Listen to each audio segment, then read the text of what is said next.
I just wanted to mention that I did change the settings in my camera, and I don't know what I was doing. So that's why within the process of this video, you guys are gonna see a change of the quality of my video. So sorry, I don't know how to change it back. I don't know what I did. So just bear with me until I figure it out. All right, thank you guys. Hi guys, welcome back to my channel. Today I'm coming to you guys with a different video again.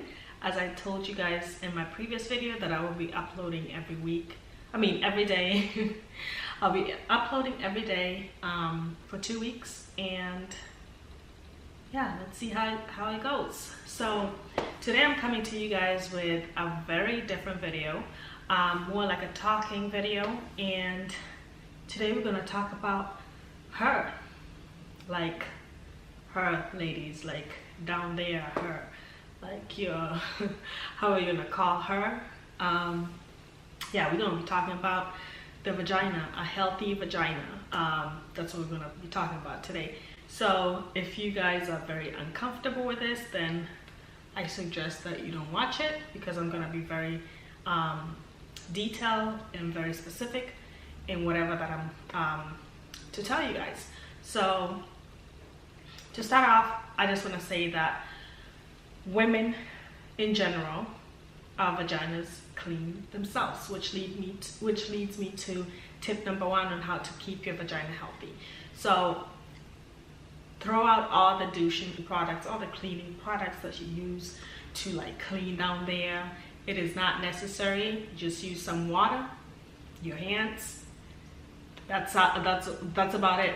Don't use any soap, no chemicals, no harsh shampoos. I don't know what people use to, like, you know, clean their hoo-has, but the least the better, because every month your cycle starts, and each month after your cycle ends, your vagina cleans itself automatically, like without any of the douching products in there and all the other nonsense that's out there. So tip number 2 to keep your vagina healthy is to limit yourself on sexual partners. If you are sexually active, limit that activity to one person. I know, yeah.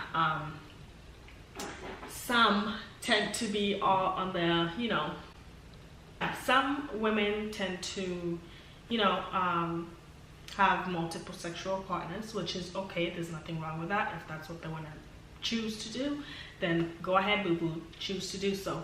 But keep in mind that your vagina has a pH balance, and I'm gonna talk more about the pH balance and how to keep it healthy and all in the following tips that I'm gonna suggest to you guys. But anyway, so I mean, since your body has that pH balance that it's supposed to keep, so that your body doesn't like fall off with the bad bacteria and such, limit yourself to, like, if you are to have multiple partners, sexual partners in life, use condoms, protect yourself, because if you don't use condoms per se, I know it feels better and all that good stuff, whatever, but and you're in the heat of the moment and whatnot, unfortunately that's going to lead to either a yeast infection, bacterial infection, or both. You don't want neither, because neither one is pleasant. First of all, your yeast infection, you will have a lot of itchiness. Second, it's going to be very uncomfortable for you. And third, if you do not have medical insurance, it's going to be even worse, because using monostat and all that stuff, like, you're gonna have recurring yeast infections, especially if you do not know which monostat to use from, like which drug products to use from. So if you go for the monostat 1, which has like that severe treatment that lasts for like 1 day, you put it in for 1 day, and then all of a sudden, like the next day, like you're fine or whatever, or the next 2 days you're fine. But after that, unfortunately, after 7 days, another yeast infection is going to pop up, unfortunately. So if you do have medical insurance, you would be getting a prescription drug, which is called fluconazole, and it's one tablet that lasts for 7 days. You pop it in your mouth. It's a little bitter. It has a little bit of aftertaste, but yeah, you pop it in your mouth and you're good to go. Like, yeah, the yeast infection is still gonna be there. It's still gonna, like, you know, be uncomfortable, a little itchiness here and there, but it's gonna go away. Anyways, third, which leads us to the bacterial infection. Bacterial infection, also known as like bacterial vaginosis. As I was saying, bacterial vaginosis is also known as a bacterial infection, or vice versa, whatever. Bacterial infection is also bacterial vaginosis in the medical terms. Excuse me, in the medical terms. So having a bacterial infection can lead to a yeast infection as well. So if you have a bacterial infection, you're gonna, you know, experience some like real disgusting odor with your hoo-ha. And with that being said, so you would get treatment from your local, you know, pharmacist, whatever. I mean, from your local doctor. They will prescribe you that drug or whatever, which is usually comes in a cream, or it comes in a pill form. So taking that is also for another, I think it's about 5 to 7 days, one of those. I don't fully recall. But taking that also, once the bacterial vaginosis is cured, it might lead to a yeast infection. So you wanna just be in tune with your body and know what you're putting in and what you're inviting in to keep your vagina healthy. So tip number 3 leads me to the pH balance. So the pH balance in the chemistry term, the pH balance is pretty much, it's basically a logarithmic scale in the chemistry term, and that is basically, it pretty much like levels out the acidity. It's pretty much like the balance of your vaginal acidity. Yeah, I think I'm saying it right. So pretty much it is basically a scale. Like, you have good bacteria and bad bacteria. So in your vagina, since you have those two bacteria in there, a scale of 3.5, I believe, or 4.5, around there, indicates good bacteria. If you go further, like if you go higher, 5 point whatever to 7 point something, that means there's an overgrowth of bad bacteria, which can cause you to have a yeast infection. I think I'm explaining it correctly. Alright, so if you guys have any questions, let me know. Alright, so you pretty much have bad bacteria if your pH balance is more than 4.5, which is going to lead to possibly a yeast infection, and you do not want that. Okay, so talking about yeast infections, what leads to yeast infections? Well, pretty much what causes yeast infections or whatever. So it's a variety of things, okay? It could be your diet, it could be your sexual partners, it could be tight clothing, the kind of clothing you wear. It could also be your pH balance and like imbalanceness of your pH, and multiple other things. Stress level is also a factor in it that plays in a role. So us women, we suffer, okay? We suffer a lot. But anyway, so the way you can, like, I guess, keep a healthy pH is drinking lots of water. Avoid acidic foods. Avoid unhealthy foods. So no junk foods all the time, sweet cheeks. Yeah, avoid junk foods. Avoid tight clothing. So a lot of like leggings and such, or like panties that are too tight, that are not cotton. What else? Sexual partners, limit yourself to the pretty much just one partner. If you want to be celibate, sweet cheeks. That is also going to help you out with like the pH of your the pH balance of your vagina. What else? So yeah, those things factor into having a well-balanced pH. So if you avoid those certain things, also stress level is also a factor, like I mentioned before. Stress, how to avoid it. Make sure you know what exactly is stressing you out, okay? So, and then go around it. Find things that are gonna be positive in your life. Find things that make you happy.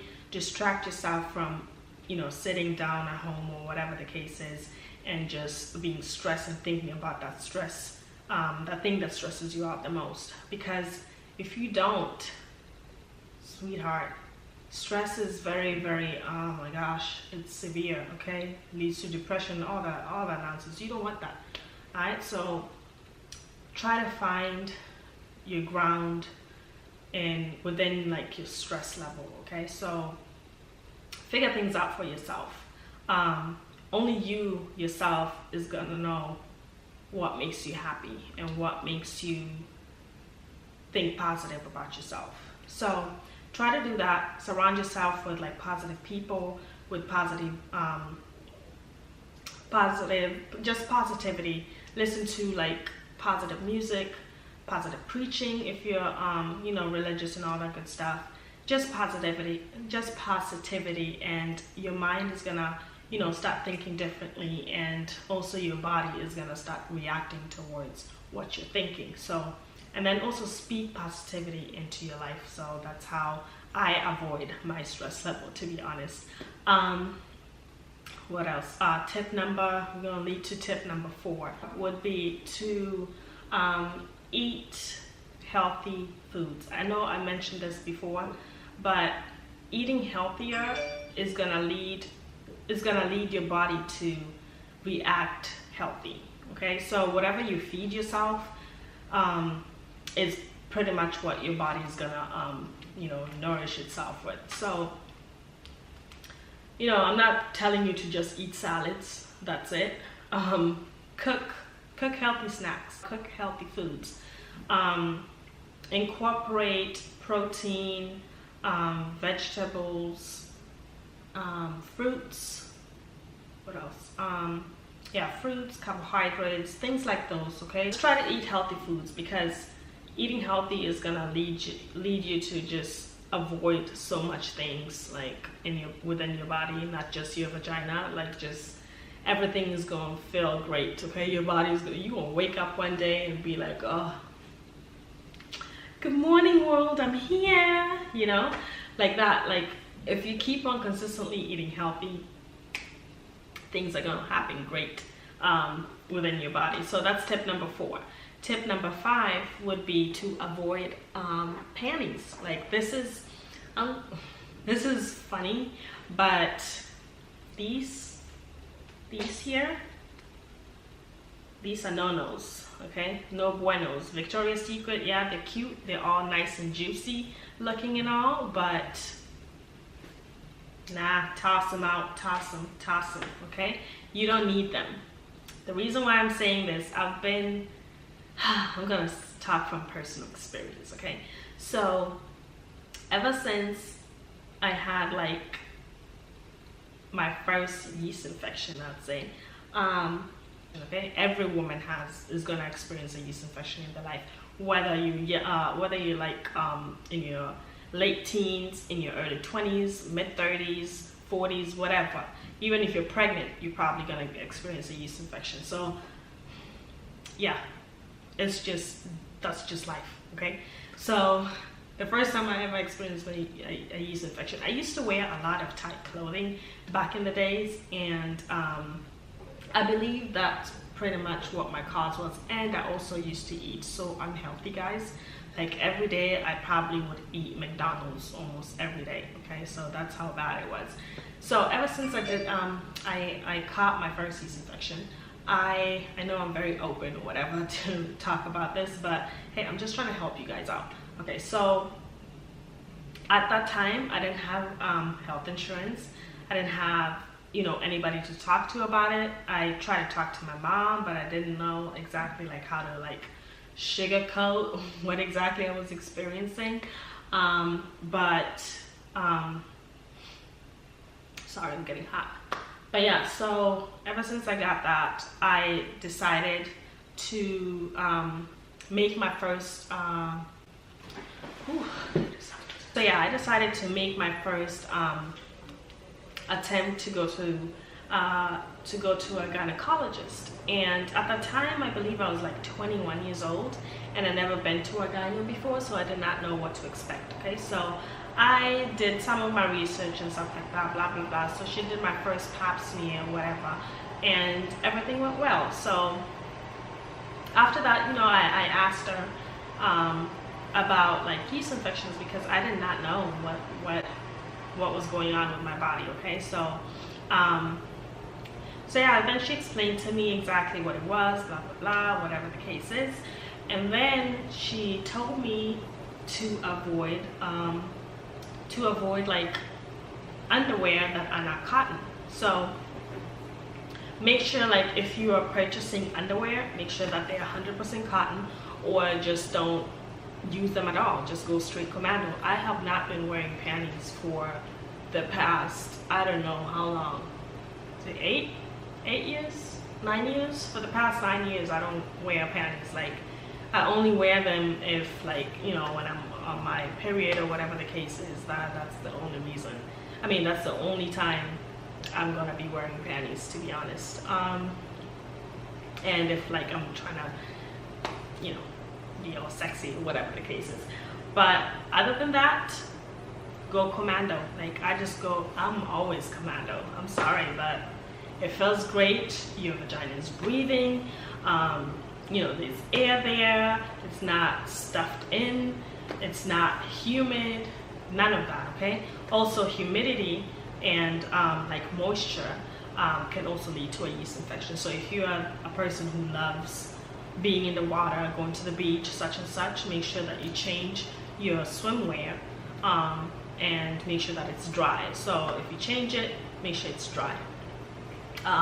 Don't sit with wet underwear or wet swimwear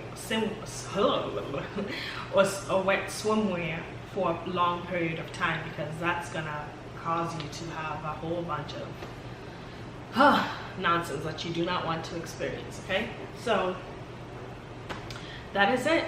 Those are 5 tips for you to keep a healthy vagina.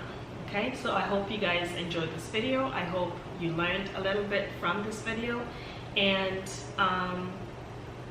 yeah, make sure to like, comment, and subscribe to my channel. Thank you all so much for watching, and I will see you guys tomorrow in my next video.